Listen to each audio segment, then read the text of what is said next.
Hello, everyone. Welcome to Community Bookstore's virtual event series. My name is Noah Mintz. I'm the event coordinator at the bookstore, and I'm thrilled today to be collaborating with our friends at Two Lines Press and the Center for the Art of Translation to welcome Carl de Souza and Jeffrey Zuckerman for the release of Kaya Days in conversation with Kei Miller.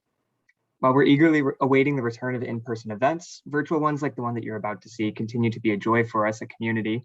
And so I want to give a very special thank you to our guests for joining us this evening and to all of you at home for tuning in. Now to some housekeeping. You should be able to see and hear our presenters, but they cannot see or hear you. So if you have any questions, please click on the Q&A button at the bottom of your screen to submit them. We'll be asking those at the end of the program, so please don't be shy. There's also a chat button through which I will be posting a link to buy tonight's book, which is of course very important. A caveat for tonight's event is that we're all at the mercy of our home internet connections and server loads, so please bear with any technical issues that might arise. We'll try to resolve them as quickly as possible. We've also scheduled a whole host of fall programming for you at Community Bookstore, so do head over to our website, communitybookstore.net, and sign up for our newsletter to stay up to date. One that I want to point out in particular is this Thursday, September 30th, we're thrilled to welcome Karl Ove Knausgaard for a discussion of The Morning Star, his first novel since the monumental My Struggle series, in conversation with Lauren Euler. That program is up on our website now and taking registrations. Finally, we've enabled Zoom's auto-transcribe settings, so if your version of Zoom is up to date, hit the live transcription button at the bottom of your screen to enable closed captions. Now a bit about tonight's guest, and we'll get started. Carl de Souza is a writer born and living in Mauritius. He's also joining us tonight from Mauritius. It's very, very late or very early there, depending on your perspective. He graduated in biology and math at the University of London before pursuing a career in education at various levels. He has led an intense sports life, mainly in badminton, which is the background of one of his novels. He has published short stories and 6 novels in France, of which Kaya Days is his first to be translated into English. Jeffrey Zuckerman lives and works in New York City. After a degree in English at Yale University, he became a translator from French of authors ranging from Ananda Devi and Shanaz Patel to Jean Genet and Hervé Guibert. He has been a finalist for the TA First Translation Prize and the French American Foundation Translation Prize, and has been awarded a Penn Hayem Translation Grant and the French Voices Grand Prize. Kei Miller is a Jamaican poet, essayist, and novelist, shortlisted for the Costa Poetry Award and winner of the prestigious Forward Poetry Prize for his collection, The Cartographer Tries to Map a Way to Zion. In 2010, the Institute of Jamaica awarded him the Silver Musgrave Medal for his contributions to literature, and in 2018, he was awarded the Anthony Sabga Medal for Arts and Letters. He has taught at the University of Glasgow, Royal Holloway, and Exeter, and in 2019, he was the Ida Beam Distinguished Visiting Professor to the University of Iowa. So now, without any further ado, I'll hand it off to you all. Carl, Jeffrey, Kei, thank you so much for joining us tonight. Yeah, hi, thank you so much for having us, and thank the audience for joining us. We're going to start off with some readings just to give everyone a taste of the text, but I think I just wanted to start by saying a deep felt thank you to both of you gentlemen, to Carl for writing this novel, and to Jeffrey for translating it and making it available to readers like me. I had the sense that, that it's one of those, you feel this for some books, but it's one of those books where you feel it is going to find its readers. And I just had this profound sense reading it that I was one of those readers who was waiting to be found by this novel. It is an extraordinary piece of work, Carl. So I know you wrote it so long ago, but still, just deepest congratulations and thank you for it, and thank you, Jeffrey, for making it available to me. So I think we're going to start with a reading by Carl. Are you going to give us a taste of the French, and then Jeffrey will read a bit in English? I will hand it over to you guys to do what you want to do, and then I will jump in and ask you loads of questions that have been haunting me this past week. Thank you so much, Kei. And it's a real privilege to find one's book, one's writing, emerge again after 20 years, more than 20 years. Even at the time when the book was written in French, it was not necessarily, he didn't have a really warm welcome everywhere here for one reason, which I understand better now. And you, Kei, will certainly be understand this, because it is something that poetry, of course writing, but poetry, mostly poetry, can transmit, which is the way feelings ooze out of you in the turmoil of a riot. It was a time when our country was upside down, was every landmark was moving, as it is now with the pandemic, as it is now with the world being rushed about with all sorts of issues that were unpredictable. And so this is really what I feel. And at some time, reading the French part, and still more the Jeffrey's wonderful translation, I see, is it really me writing this, or somebody else much younger transmitting something? It's a real privilege to be translated, and it's a real privilege to find careful, attentive eyes like yours, Kei, for this prose, which I'm going to give you a blend in English and French for you to understand what I was about. So the context first, the context which is very much like that of the Black Lives Matter in the US.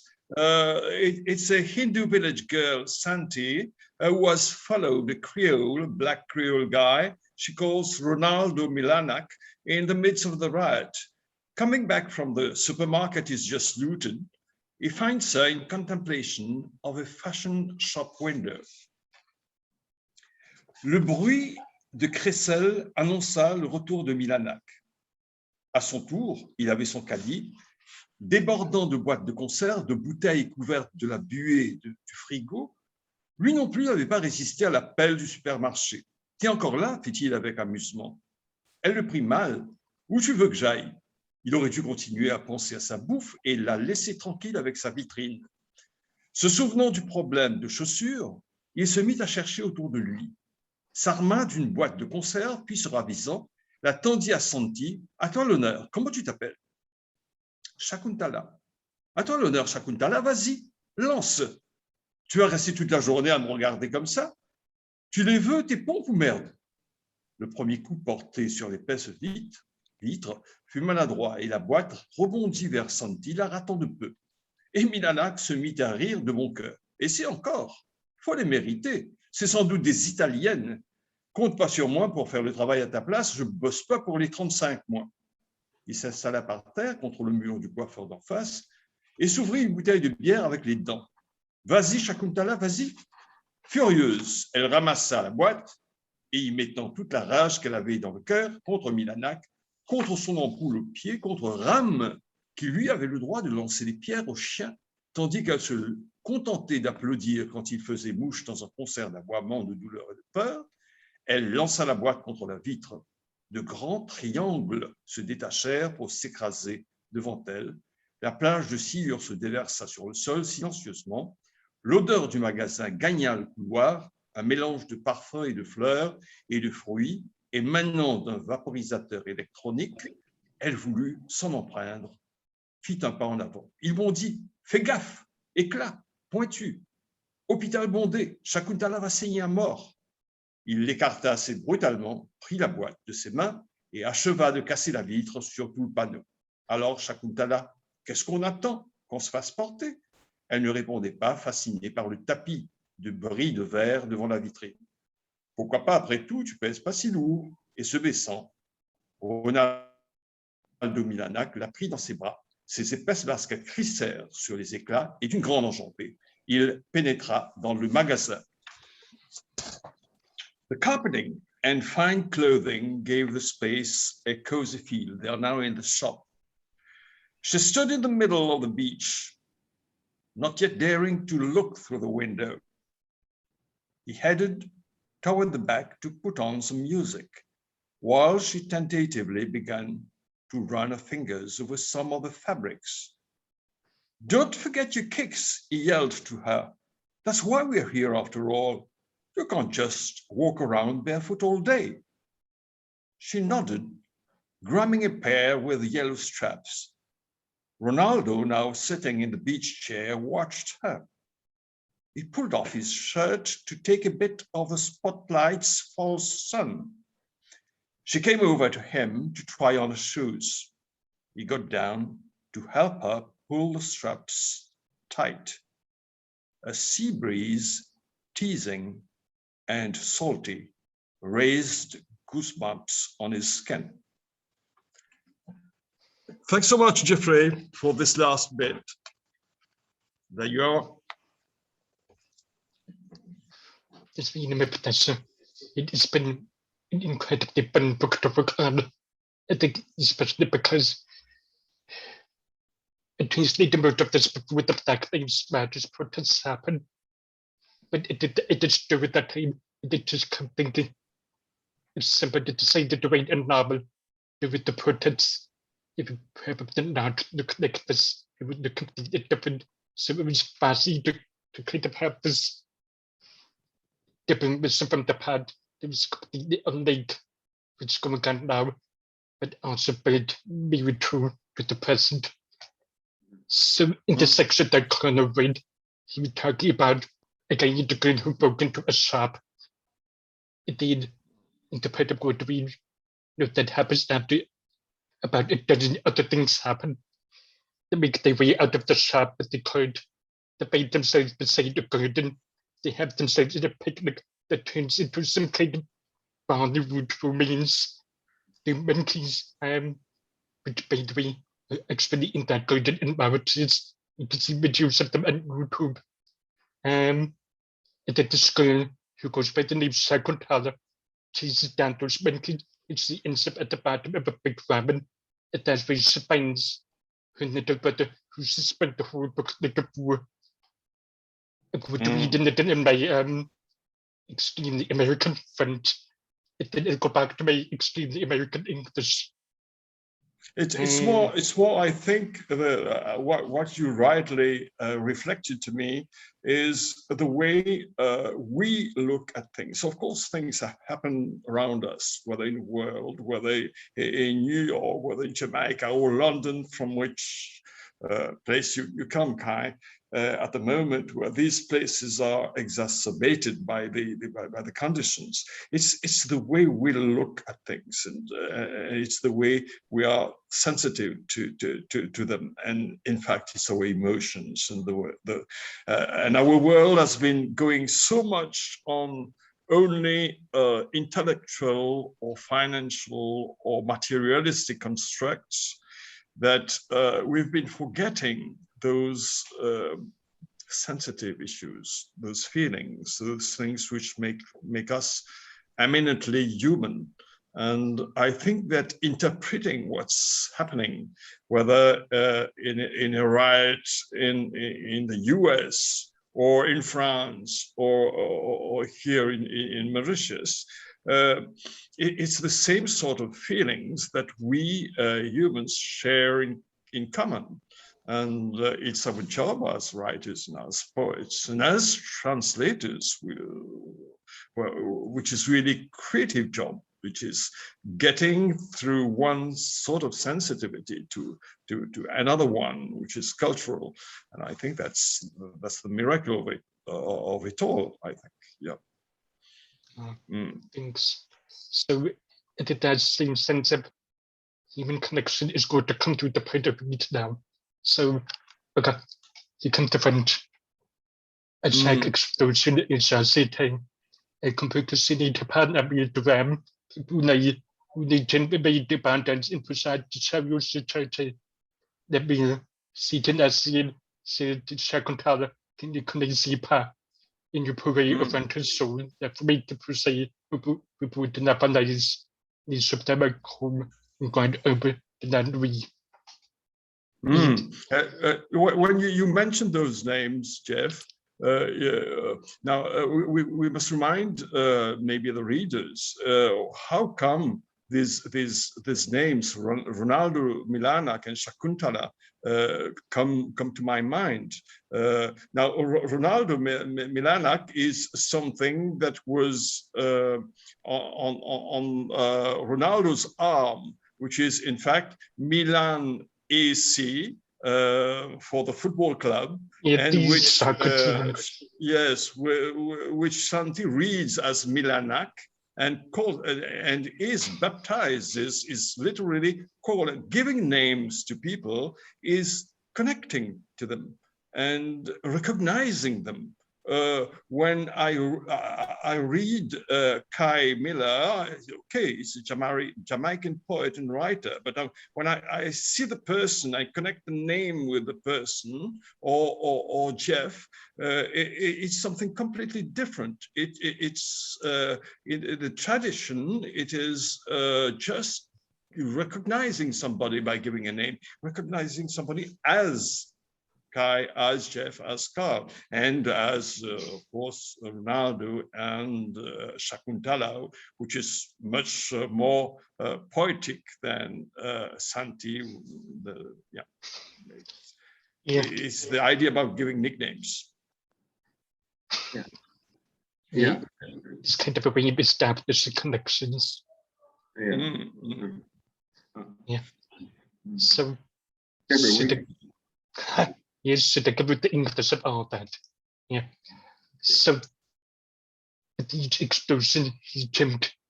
She realized that the town going up in flames, where people were now living in abundance, who cigarette or window to shopping carts, when it rains, but hers, Shakuntala's, he didn't know this woman. He could have been the smoke rising above the cliff's edge alone. The smoke looming over them like a massive tree. These darts could wait as patiently as rain did. She herself, lost in the depths of her wound, was waiting for her sobbing to stop. And he, deep in his ground from mere famine, as the black tree unfurled over the cliff's ridge, was listening, focusing on her so as not to hear the explosions, watching her hiccups subside into the dark branches, become as regular as a heartbeat. When she looked up, he was stamped on the rock slab, his chin pressing into her chest. She climbed along the flat rock to the pool's edge. There was no light to see what was at the water's bottom. Glimpses of UFOs upon lines, the not survivors of the drought. A trickle of water from a crack in the lava had traced its path to beneath the basin. All the minions, the tilapias, and eels screamed into this one space, made a nice hall for any boy who fished there. She skipped from rock to see the fish, so certain the boys wouldn't disturb them anymore, slip away. She was happy to be there, alone, while rain slept. She didn't know the names of the fish or other animals. She didn't want to, not even if that could mean making up names together. Tadpoles, larvae, the other strange things that might enslave me algae. They entered her world with their own names. Hardly were much creatures. He was here, sleeping like a baby, because she was here. He had handed all the power back to her. But she didn't care about certificate. She was Shakuntala of the town on fire, of the garden, of ground remain with what's created. She could leave the gorges. She could swim in the trickle of water leading toward the sea. She could change form at every twist it turned, linked with fish and algae. She wouldn't have to find her way. The water would take her. She had no idea what the Swiss barnacle was slipping. She was surprised to be so strangely inclined. At the bottom of the ramen, no horizon could be seen, so there was no horizontal or vertical. There was no sky apart from the mud of the black trees branches. Thank you.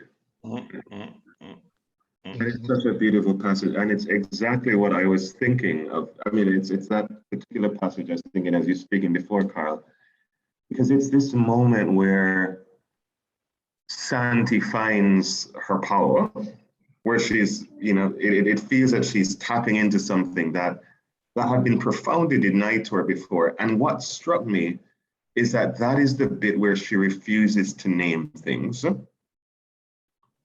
Never made that connection, you're right. That is the moment where these creatures enter her world, and she refuses the act of giving them a name. And it's I kept on pondering that, especially with what you said, with what you're saying right before about the power of naming things. And here's a strange power of withholding the name of things. And I think this moment where she was letting things be themselves, where she was accepting them with a name. And I mean, that really struck me because of how you were playing with the act and the power of naming throughout the novel. And then here's this moment where she goes, no, you are going to be yourself without a name. It's always a sort of dialectic between naming and not naming, violence and cooling things down, rushing and stopping. It's always what we are living through all the time. So withholding names for ourselves is also keeping part. Of course, we must communicate, but we need also our secret life, our secret garden, in which we withhold our things. And what you're saying, Kei, is extremely interesting, because one big part of the part of the novel takes place in a garden, which is just opposite the ravine. And a garden, a secret garden, means something as well. This is our own secret garden in which we are free to and in which Shakuntala becomes the queen as well. She becomes suddenly, she owns something at last. Yeah. It occurs to me to add that there's something incredibly powerful about these people choosing their names, because in Mauritius, when you have people, especially with one of the four major categories of ethnicity, it's so easy to pin down someone's background based on their names. So we did decide to kind of shrug that off. It's really a powerful act in the middle of all of this violence between different ethnicities. Yeah, because all the characters, I mean, as you rightly say, Santee, who becomes Shakuntala, they're moving in and out of names throughout this novel, and finding themselves in that journey of being named and unnamed and renamed. I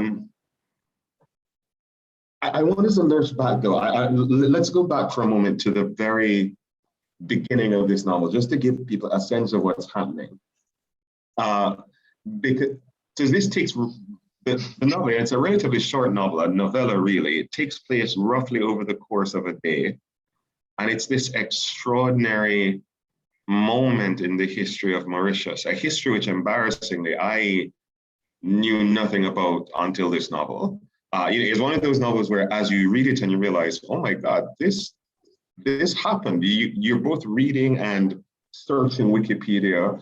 And so I'm learning everything at one point. Can you tell us about those nights? That's right at the dawn of our present century. What is this history that you are writing into? Can you just describe those Kaya days for us, for the reader who doesn't know what was happening? Yeah. I think it's important to understand that the events took place at the death while he was in custody of a singer, a reggae singer, or seggae, as we call our blend of our version of reggae here, while he was in custody. And one morning, people hear that Kaya has died, and so I'm surprised. I've vaguely heard about Kaya. All my students in those days, my children as well, were aware of the poetry of his songs, and everybody was shocked. And there were suddenly riots I personally couldn't understand in the some quarters of the Portris town. And those riots affected me because suddenly I found out that some of my students came from there, and at least 50 of them. So from surprise to surprise, I became conscious of something that was poisoning. Of course, I was aware of the sequels of slavery and so on, but so these riots started quite located to start with, but then spreading around the island, maybe propagated politically, but spreading around like fire. And so the whole country seemed in a sort of was toppling over. And that was what struck me immediately. And I found out the feeling, very strong feeling, that from a sort of paradise between lots of inverted commas, of a peaceful country, of a paradise, it was going to be hell, and lots of bloodshed shed afterwards. So this was my personal feeling that the world was breaking apart, and so everything was ablaze for a few days. Riots, the local riot squad, sort of small army, getting into this unusual event. And then buses being put on fire, houses and stores being set ablaze as well. And then after 7 days, everything suddenly cooling down, as if a pendulum was going back and everything was once more stable in this country. And I think that opened our eyes, exactly as the pandemic is opening our eyes now on the world we are living in. It was something that sort of made us aware that this is a country which has got sort of tectonic plates of Creole, Hindu, white, Muslim communities, which are living together, more or less floating like this, like icebergs, and suddenly being set apart. And that something happens to keep them back into place, because it's a small island, and in a small island, you've got fight all the time. So that's a bit of the context. Yeah. And yeah. But I think I want to jump on that, because I mean, you used words that are like so resonant and that everything is ablaze. Literally, things are burning. But I want to focus on what you call this moment of awareness that happens. Exactly. Because what strikes me about this story is that there is the extraordinary background. Everything is ablaze. Everything is burning. The country literally coming down.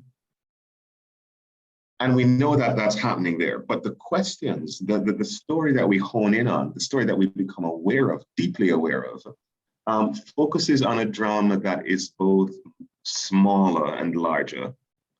Personal.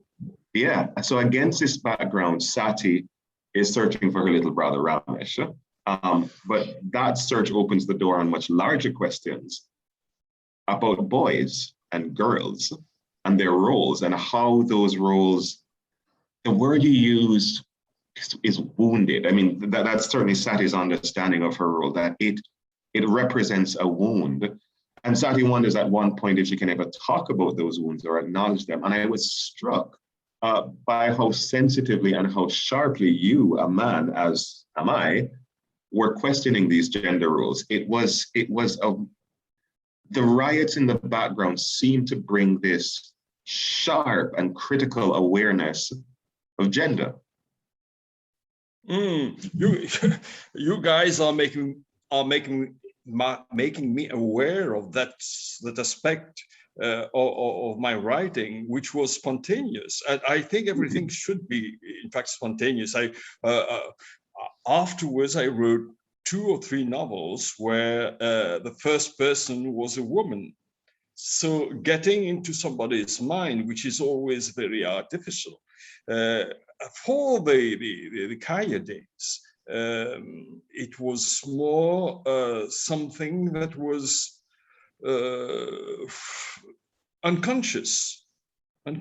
I was aware that there was, now people told me, that the readers told me afterwards, that it was a very sensual novel, in the sense that parts of the body are described and so on, which I wasn't aware of while writing.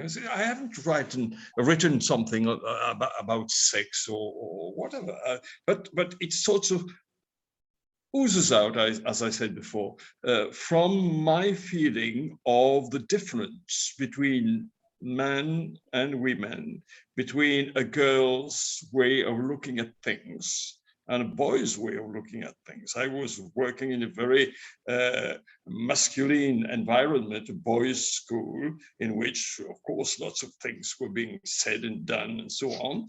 And Santee penetrates this world, this masculine world, with all the femininity, all the way she looks at things, which is completely different, and which is which I am. I don't know what reflected this sort of things to me to make me more aware of the way women and girls look at things.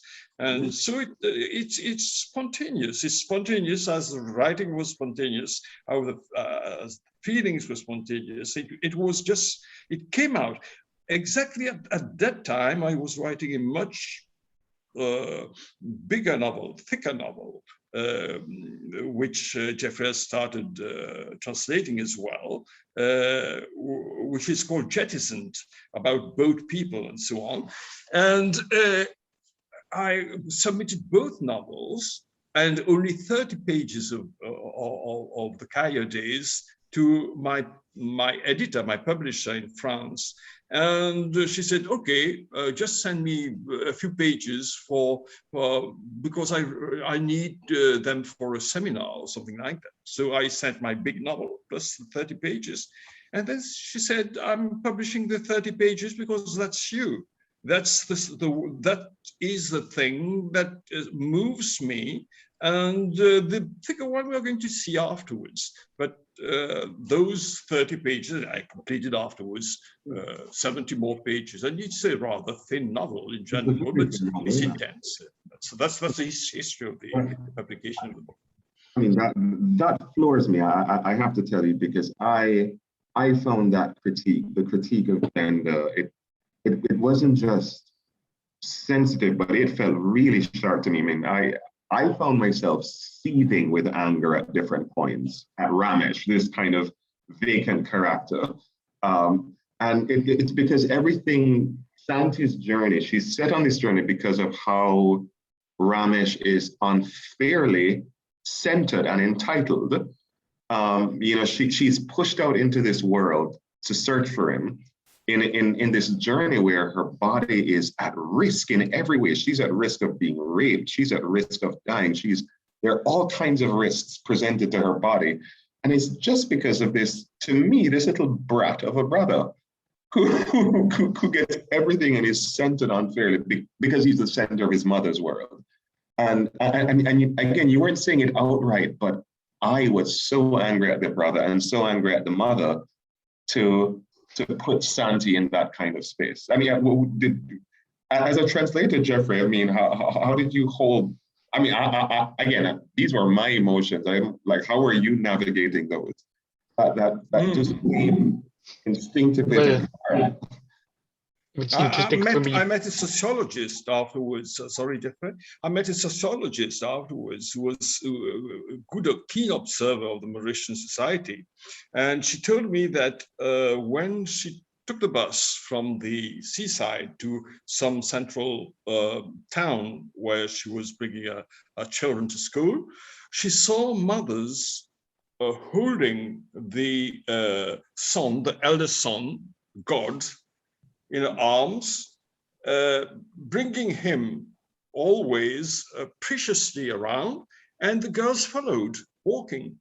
So that sort of boy God is a bit implanted in our society. And this is, that was, I was struck by this as sociologist study after writing, but that's it. And it's not only, it doesn't pertain to one community, but it pertains to our general world, where the boy has for a long time, a bit better now, a bit better, being the central part of the focus of everybody's attention. And yeah, you're right. I perfectly agree with that that sort of feeling, which was once more, I say it, quite more inbuilt than evident. I mean, expressed by myself at the time. Yeah, that's a good point. And the book, essentially, I was thinking about it in terms of how do people look at a word that they are not familiar with. So in that context, would it be to put a agreement at the center of all of this at the beginning? Maybe not, but at the same time, I think I'd read it as a kind of subconscious exploration of how uncertain everyone felt in that time. Everyone could be like a very young girl walking around an entire city on her own. So I saw that as a frame of reference. It was easy for me to kind of interpret what's happening in the book. It really caught me off guard was the fact that Colonel has the most invisible sense of humor of anyone I know. It's a great sense of humor. It didn't very wicked, but it also just comes out at these kind of small observation events. It is kind of humor is excellent, but he used it to get his characters out of trouble. Right. There's actually an attempted read about the pages into the book. You know, I would take a copy and translate it, thinking, oh God, we're going to have to translate the rape. And the way it's set up. Someone is trying to attack her. There's a statue of someone that the girl thinks is a saint, is Haile Selassie. It is next to one of those old-fashioned beans that take a long fire. This is kind of trying to get this bean to get the guy off of her before she actually does anything. And she managed to do it. It's like the saint me.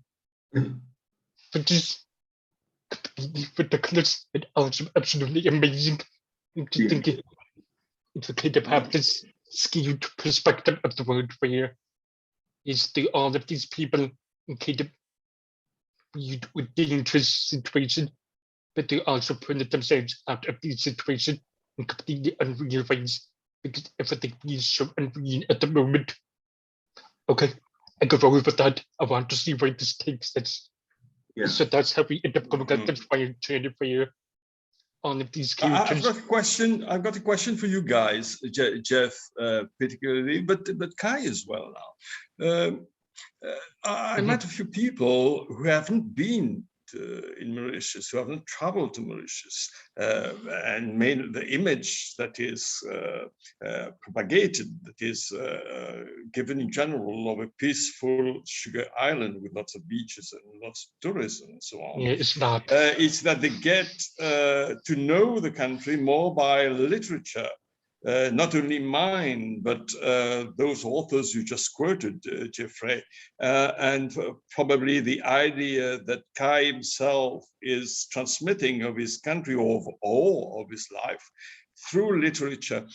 So the question is, what sort of image was sort of, how do you grasp the truth, not the reality, but truth of a country, of the interactions of people and so on through literature? What sort of image did you get of the country? I was once blamed publicly by a vice president of the country for giving the wrong touristic image of the country, and which only moves me a little. But what's the image you get of the country?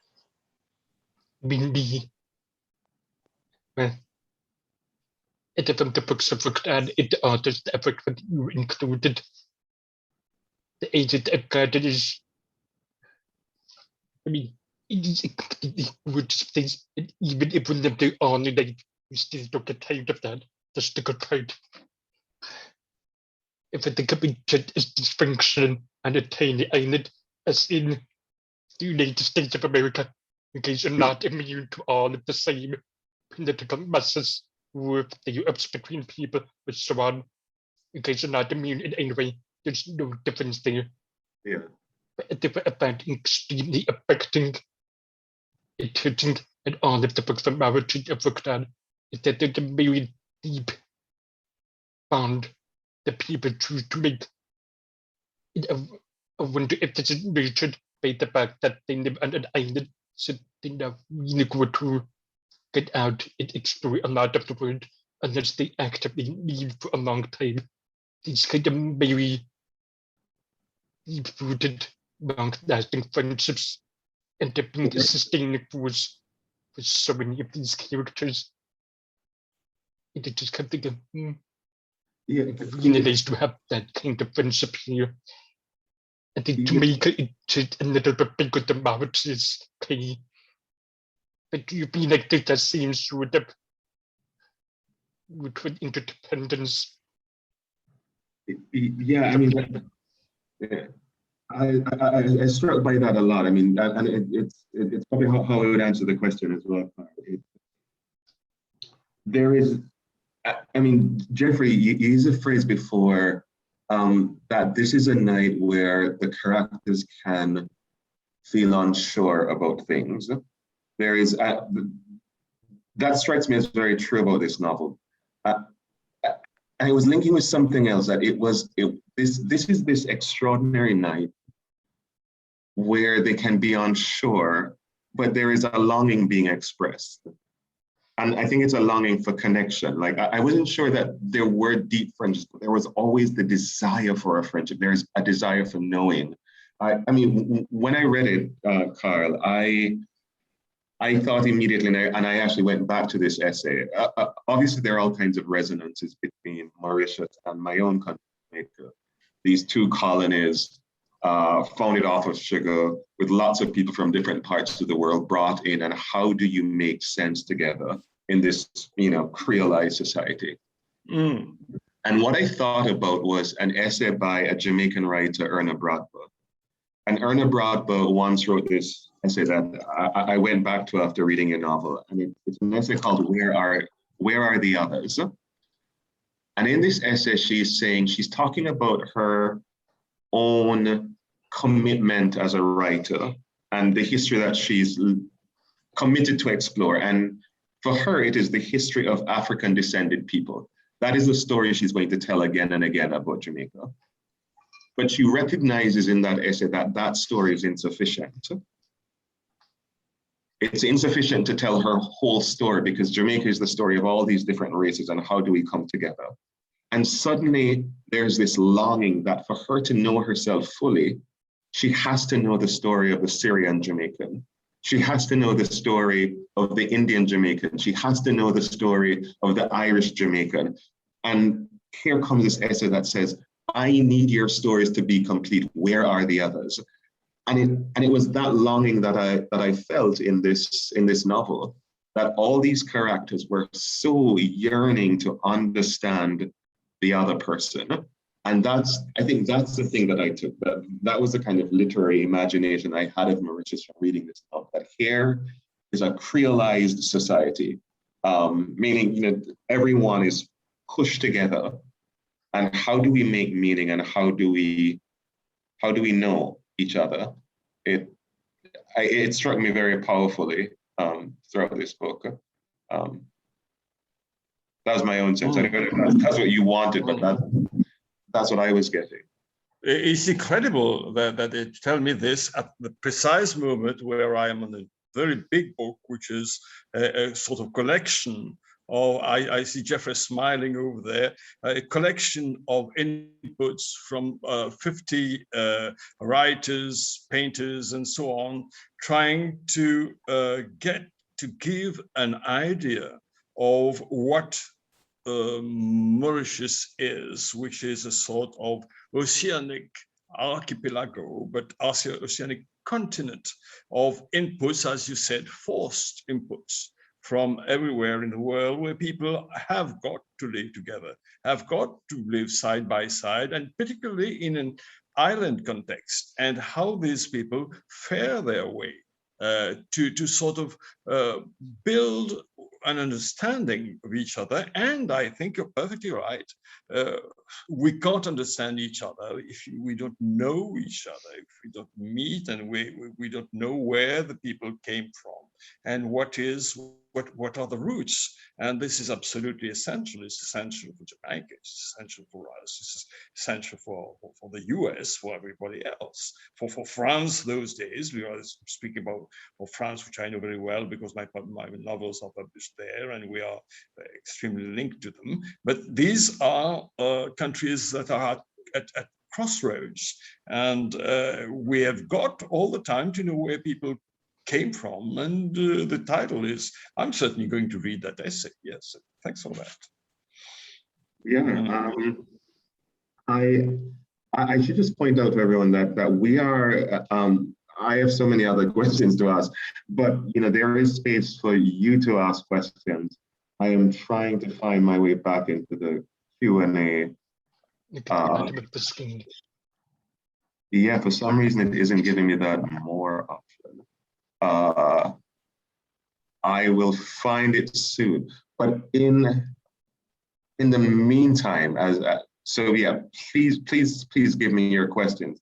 But one of the last things I wanted to ask, it's something you guys mentioned before. It's just the atmosphere of the novel, right? The atmosphere is out of this world. It's which I found a particular accomplishment because it manages to be both gritty and visceral and absolutely dreamlike.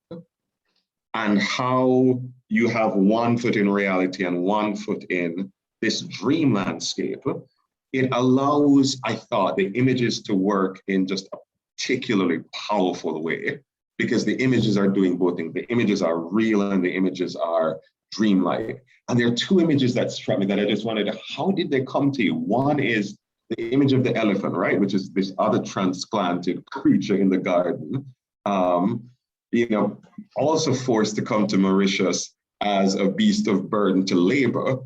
And he's not there anymore. It's just the memory of the elephant that lingers large. He's literally the elephant in the room. It was so fantastic. It's such a fantastic image. Can you tell me a little bit more about that and just construct? Where does that elephant come from? Now, curiously, that bit is historical. There was an elephant in this castle. That's what I thought. That elephant. No, that's part of my biological background. Because Darwin came to Mauritius on his trip around the world and stayed at this castle. Not a castle, it's a big mansion. And he stayed there. He noticed there was an elephant for beast of burden doing some sort of job around there and trumpeting around and so on. But now, of course, there's no elephant in Mauritius, or there must be some zoological part. I'm not even sure of that.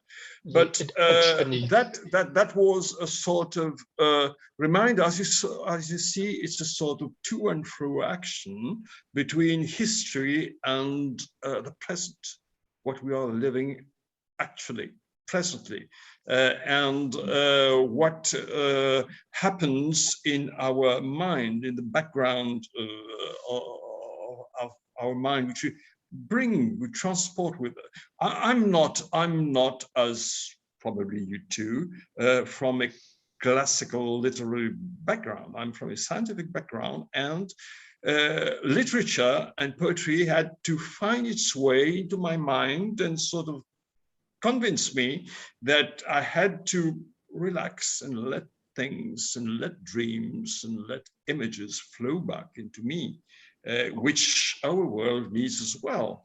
Our efficient mechanic work the world has got to let things flow to bring back our humanity to the way we are living. Yeah. You do it absolutely brilliantly.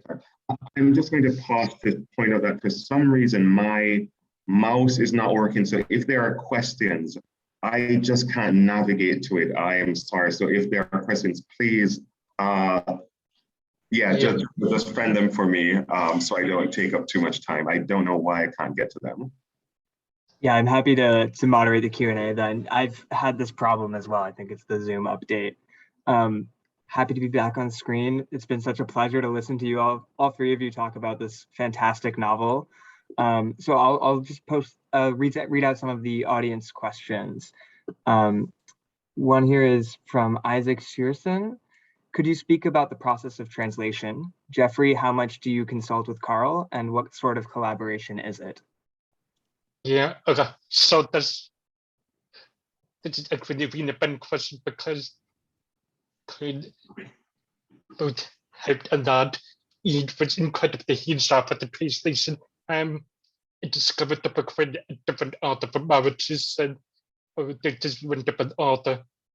It is written this book about both people. It didn't seem to have been picked up.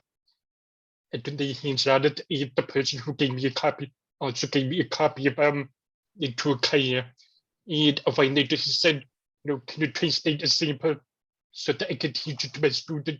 So I got in touch with Colonel then.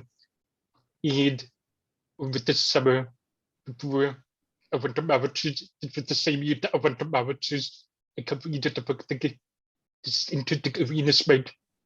And then I said to Colonel, I'm going to be in Mauritius this fall, but for him it's spring, because it's in the southern hemisphere. But would like to meet up. He said, you should come stay in my house for a couple of days. I did that. Okay, why not? So he had me come and stay with him. He got to show me about some of the island. Usually I told him about the scene where some of the scenes from Kei days had happened. And he did not do that, so Carlo take me on that road trip next time I come. Okay. And then after that, I sat down and worked through the book.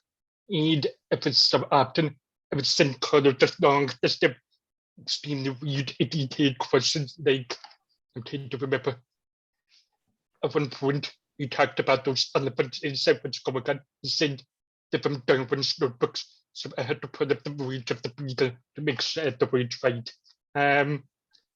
There's one clarified that involved going into a monastery. There's a part of God. They kept thinking this has something to do with the Stephen Queer book, with the spoon here. And then the brain realized kind of was a badminton player. So they okay, we've got this extremely old version of badminton that you just mentioned that happened to be the same word as Stephen Queer. But we connected to do with it. If I went back upward, kind of was extremely helpful with all of his answers. Which is pretty nice because I used when I said, I need answers by tomorrow, please. I did that. He was very hands up. And it sounds like he's kind of happy with the result. It was not fun to work on. Because again, with the space to kind of figure out the right kind of music with the book. And I mean, then for the final product, it was a fun book. And a 10 out of 10 experience. I would do it again. Maybe in Mauritius rather than America. But other than that, it was great. And I think it was these days of contamination, it was a mutual contamination as well, in the sense that you got me back into English, which was something that was dormant in me because our English is very academic and very artificial, and so you sort of woke it up, and so I'm writing directly now in English.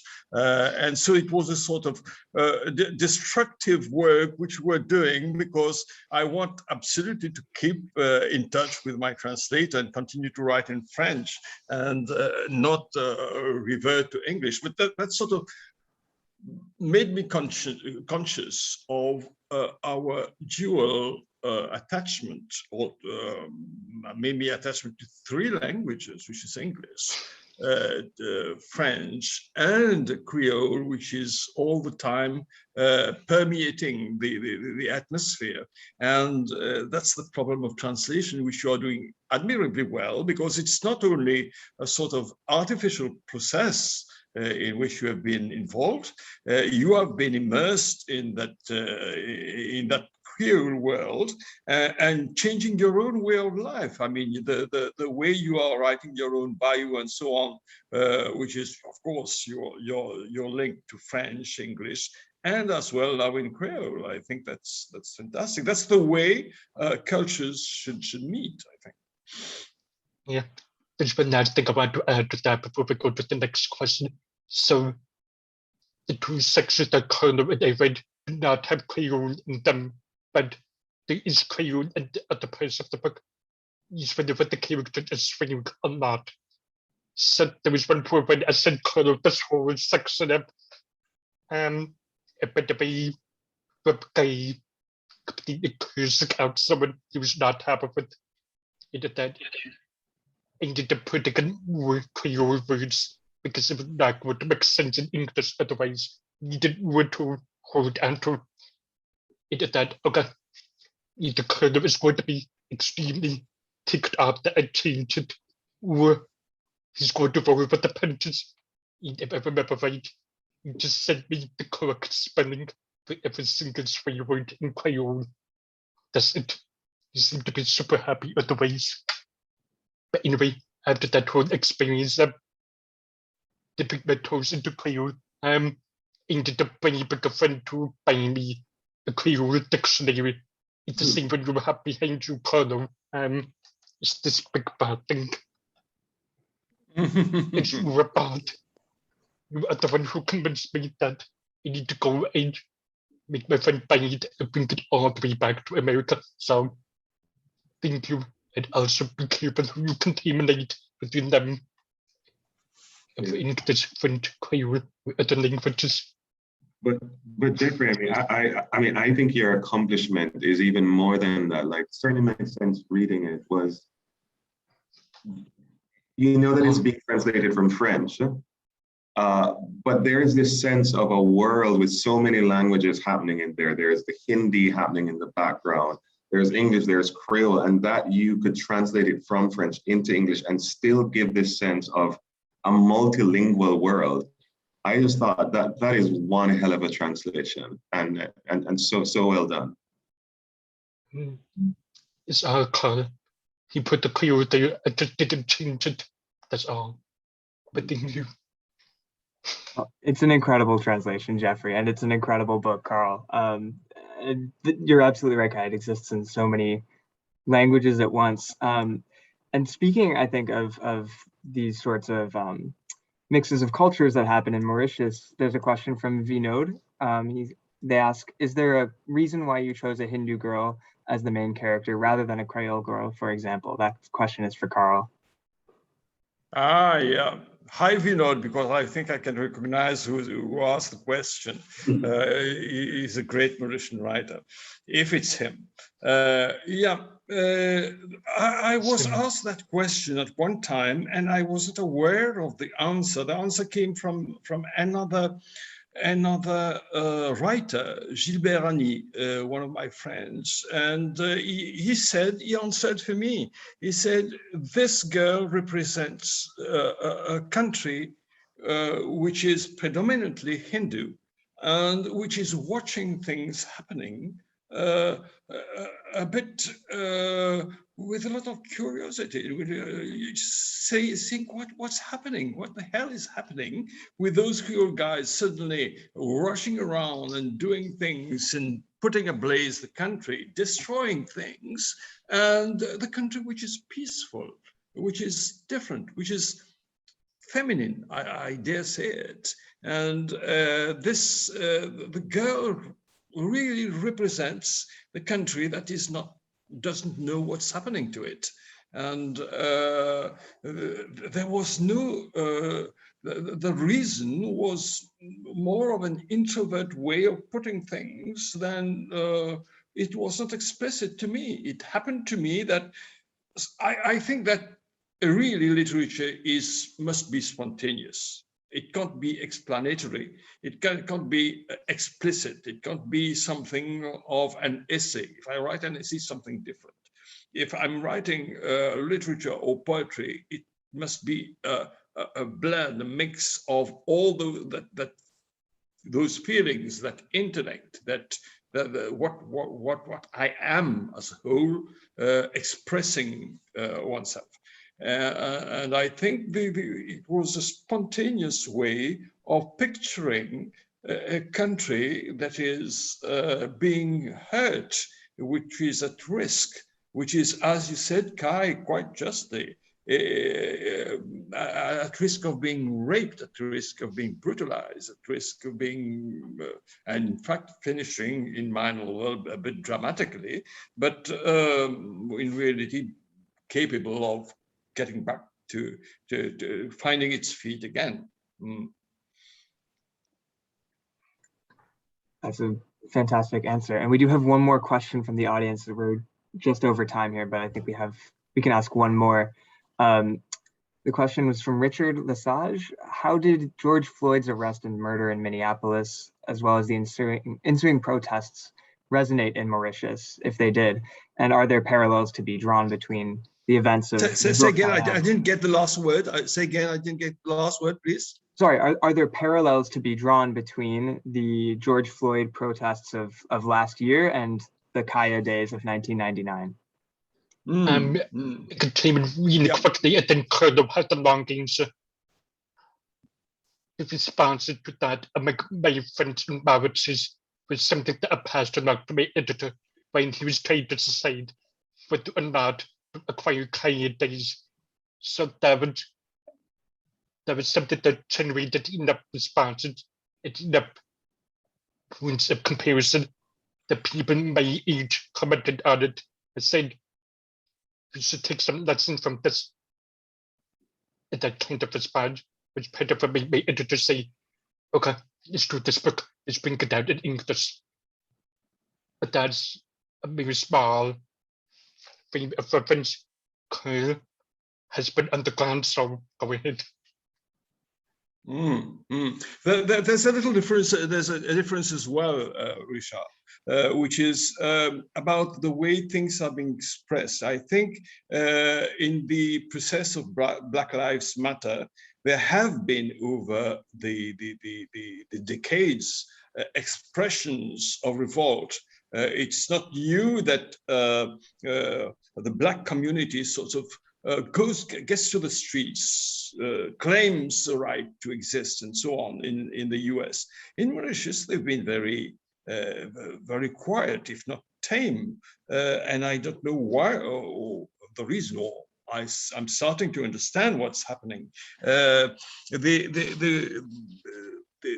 way things are being dealt with in the US or in other countries, or where the population of African origin has been brought to toil, is a bit different from here. Here, it's also very often quite similar from the point of view of perspectives, like participating in politics, like being represented, like having decent homes, and so on. But in general, it is very quiet. It is very quiet. And it's one of the rare occasions where the thing burst out. And a bit more last year, with the big wakashu. The wakashu was one of there was a big